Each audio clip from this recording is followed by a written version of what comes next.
कामिमी सव्व जीवे सव्वे जीवा कमंतु में मिट्टी में सव्व भूयेसु वैरम मज्जन केणई।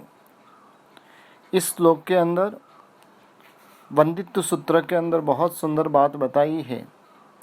जगत के समस्त जीव वो मेरे मित्र है, कोई भी इस विश्व में मेरा दुश्मन नहीं है। और आज इसी विषय के ऊपर कुछ हम चिंतन मनन करेंगे, सभी ध्यान से सुनिएगा।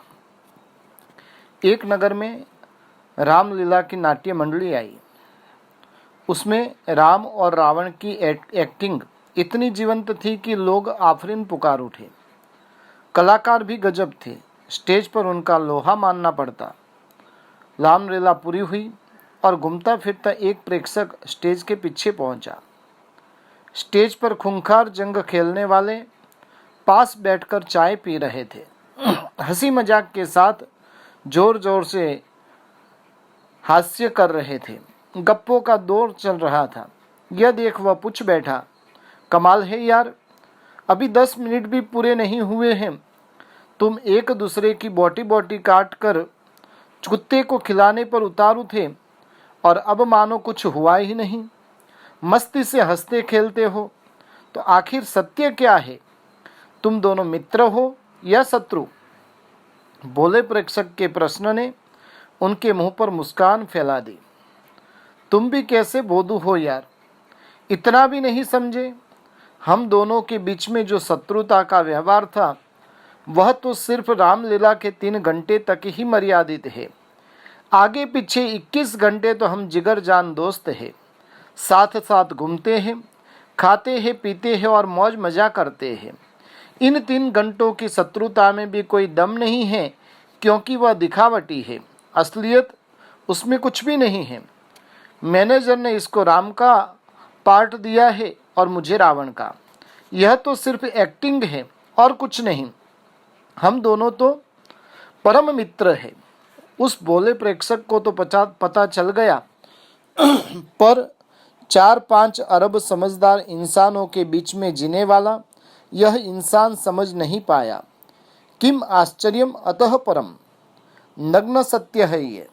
कुछ समय के लिए शत्रुता का व्यवहार दिख भी जाए तो भी यदि आगे पीछे मित्रता का व्यवहार देखा जाता है तो मित्रता ही वास्तविक गिनी जाएगी। शत्रुता तो किसी कार्यवश ही बरती गई। जगत के प्रत्येक जीव अपने साथ भूतकाल में अनंत पुद्गल परावर्त काल तक निगोद के एक ही शरीर में रहे थे।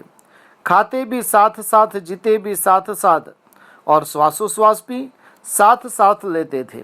इससे यह बात निर्णित हो जाती है कि निश्चित अवधि के पूर्व हर एक जीव के साथ अपना मित्रता का व्यवहार था।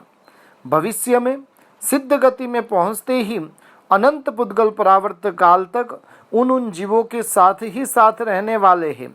एक समान ज्ञान, एक समान स्थान और एक समान सुख की अनुभूति करने वाले हैं। इस तरह आगे पीछे अनंत पुद्गल परावर्त काल के विराट काल तक अपना हर एक जीव के साथ मित्रता का व्यवहार है। कदाचित किसी जीव विशेष में अल्पकाल की इस मध्यावधि में हमारे प्रति शत्रुता का व्यवहार दिख भी जाए तो भी उसे शत्रु मानने की भूल हम कैसे करें?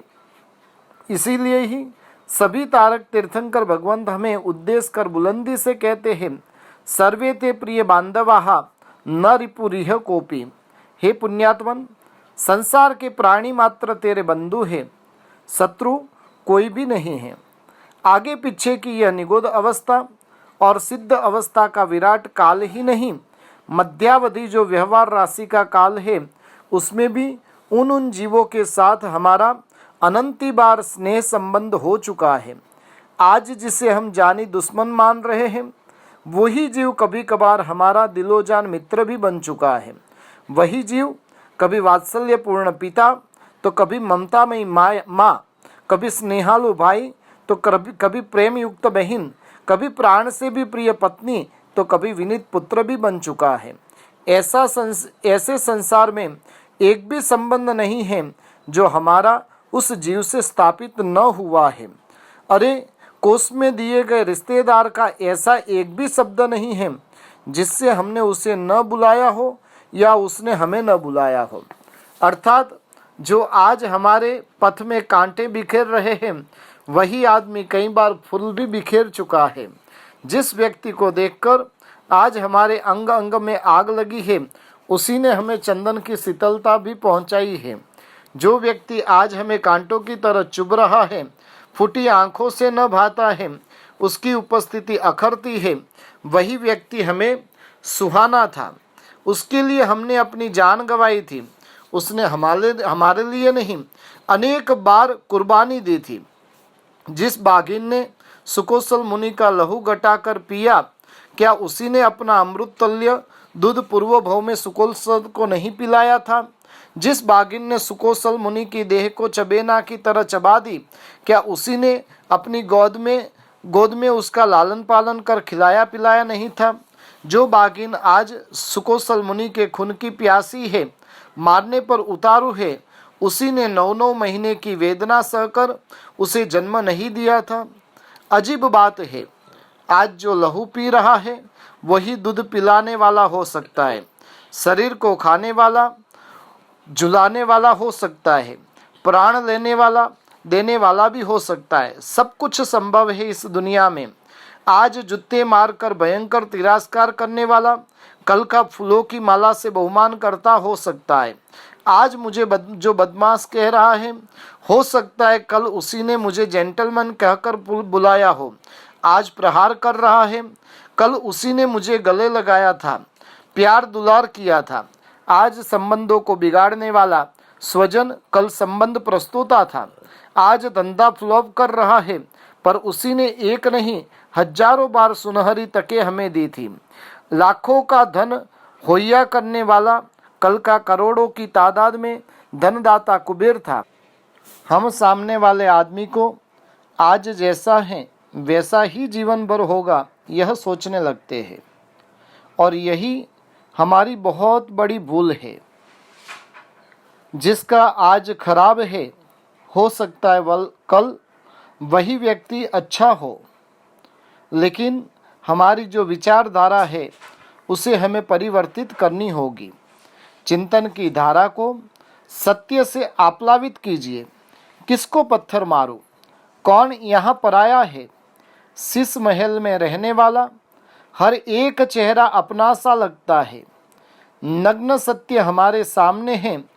जो आज शत्रु है वो पहले न वैसा था न वैसा रहेगा। अपनी मान्यता को नील गगन की असीमता प्रदान कीजिए। यह शत्रु है, यह मित्र है, यह रेखा खींचना ही अपनेपन की असीमता को लांछन लगाना है।